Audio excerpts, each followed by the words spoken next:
प्यारे बच्चों, आज के इस वीडियो में हम क्लास 4th भाषा अभ्यास के पाठ 8 किस्से कहावतों की दुनिया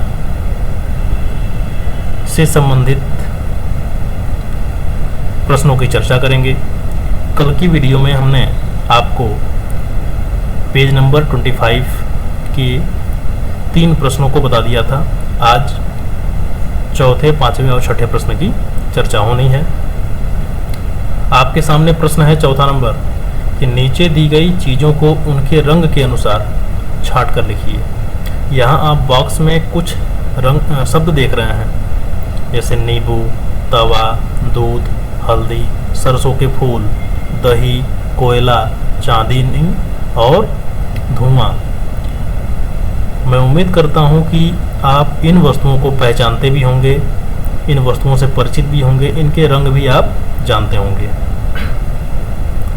तो आइए इनको हम अलग अलग रंगों के अनुसार अलग अलग कॉलम में लिखते हैं। यहाँ 3 रंग नीचे बताए गए हैं, उजला, काला और पीला।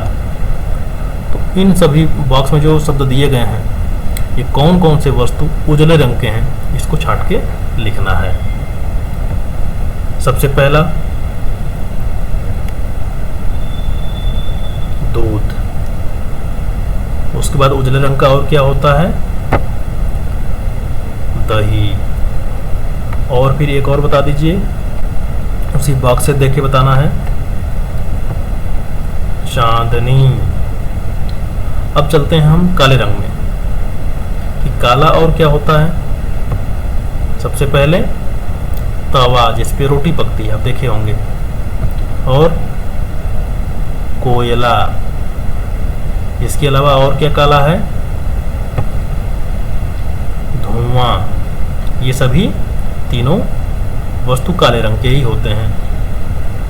अब चलते हैं पीले रंग पे कि पीले रंग में और कौन कौन से वस्तु आते हैं जो इस बॉक्स में दिए हैं।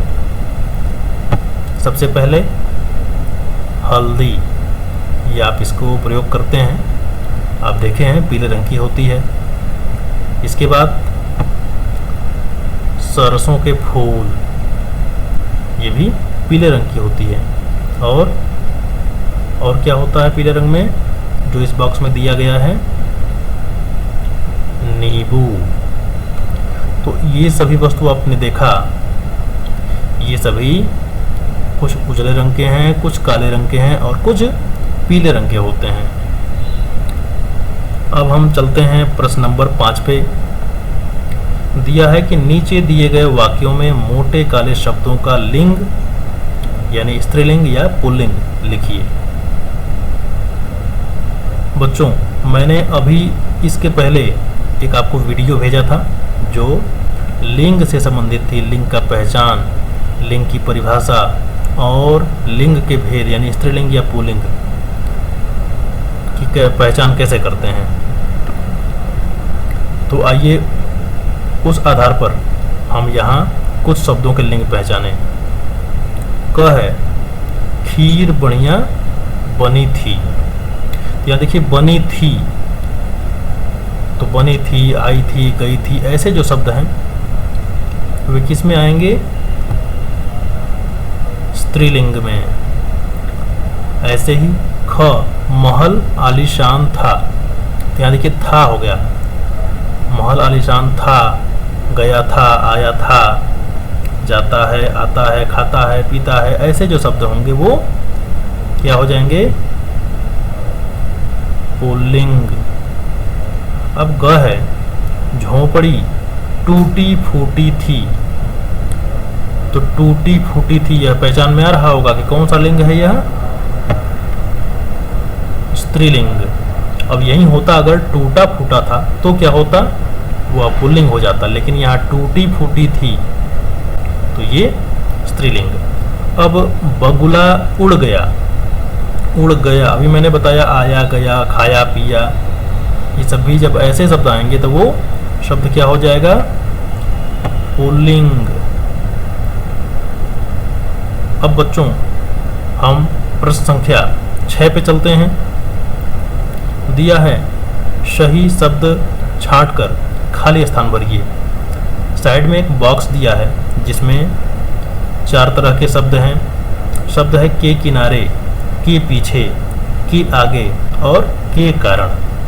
तो इन चारों वाक्यों में कहाँ, किस वाक्य में कौन सा शब्द होगा, इसको जानने के लिए पहले हम वाक्य को आराम से पढ़ेंगे, धैर्य से पढ़ेंगे, समझेंगे उसे, तब यह निर्णय करेंगे कि वहाँ कौन सा शब्द होना चाहिए।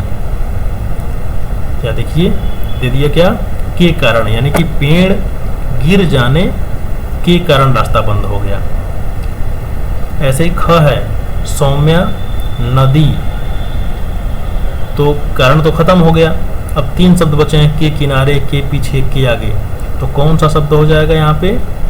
सौम्या नदी के किनारे बैठी थी। आगे ग है, घर पीपल का पेड़ है। तो 2 शब्द हमारे पास बच रहे हैं, के पीछे और के आगे।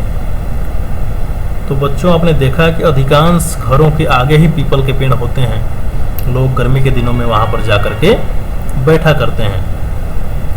तो यहाँ देखिए घर के आगे। ऐसे ही घ है, स्कूल, बड़ा सा पार्क है। तो अब आपके पास एक शब्द बच रहा है, तो क्या हो जाएगा? स्कूल के पीछे। तो बच्चों आपने देखा कि कुछ शब्दों का पहचान उनके रंग के आधार पर हुआ।